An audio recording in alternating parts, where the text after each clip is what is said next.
ունես ազատ բնակարան, հանձնիրային կառավարման, Wonderstay Hospitality։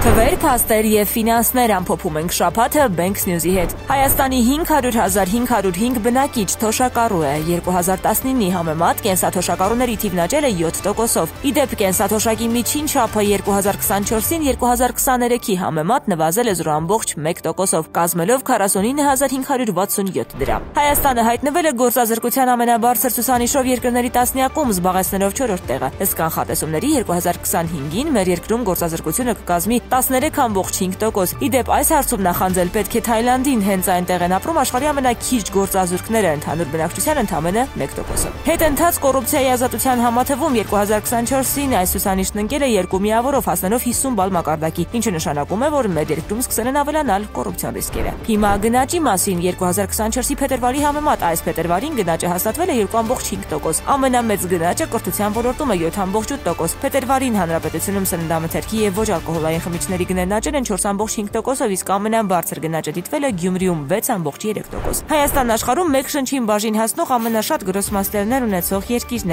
Այս մասին հայտնել է Հայաստանի շախմատի ակադեմիան, իդեպ Հայաստանը FIDE-ի անդամ է 1992-ից։ Եվ վերջում տուրիզմ։ 117,372 զբոսաշրջիկ է 2025-ի փետրվարին այցելել Հայաստան, 9,869-ով քիչ, քան նախորդ 2024-ի փետրվարին։ Ամենաշատը Հայաստան եկել են Ռուսաստանից, Վրաստանից և Իրանից։